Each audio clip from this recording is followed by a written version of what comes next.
ಅಣ್ಣ, ನಿನ್ನ ಪ್ರತಾಪಕ್ಕೆ ಎದುರಿಲ್ಲ, ನಿನ್ನ ಸಾಹಸಕ್ಕೆ ಎಣೆ ಇಲ್ಲ, ನಿನ್ನ ವೈಭವಕ್ಕೆ ಸರಿ ಸಾಟಿ ಇಲ್ಲ. ಇಷ್ಟಿದ್ದರೂ ನನಗೆ ತೃಪ್ತಿ ಇಲ್ಲ. ಏಕೆ ಏಕೆ ಹಿರಣ್ಯಾಕ್ಷ? ಸಪ್ತ ಪಾತಾಳಗಳು ನಿನ್ನ ಪಾದದಡಿಯಲ್ಲಿರಬೇಕು. ಓಹೋ, ನಮ್ಮ ಪಾದದಡಿಯಲ್ಲಿ? 3 ಲೋಕಗಳು ನಿನ್ನ ಮುಷ್ಟಿಯಲ್ಲಿರಬೇಕು. ನಮ್ಮ ಮುಷ್ಟಿಯಲ್ಲಿ? ಹೌದು ಹೌದು. ಸುರಲೋಕವು ಸತ್ತು ಬಿದ್ದಿರಬೇಕು.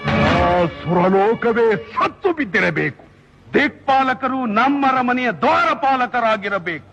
ನಮ್ಮ ರಮನೆಯ ದ್ವಾರಪಾಲಕರು? ಹೌದು ಹೌದು.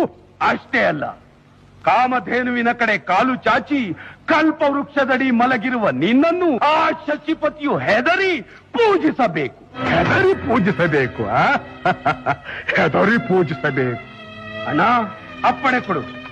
ನನ್ನ ಪ್ರಾಣವನ್ನಾದರೂ ಬಲಿ ಕೊಟ್ಟು ಈ ಕಾರ್ಯವನ್ನು ಸಾಧಿಸುತ್ತೇನೆ. ಬೇಡ ಸಹೋದರ, ಬೇಡ. ನಿನ್ನ ಪ್ರಾಣಕ್ಕಿಂತ ಇದಾವುದೂ ನನಗೆ ಹೆಚ್ಚಲ್ಲ. ಅವೆಲ್ಲವೂ ತೃಣ ಸಮಾನ. ನೀನೊಬ್ಬನಿದ್ದರೆ ನನಗೆ ಸಾಕು. 3 ಲೋಕಗಳು ಇದ್ದ ಹಾಗೆ. ಅಣ್ಣ, ನನ್ನ ಪರಾಕ್ರಮದಲ್ಲಿ ಶಂಕೆಯೇ.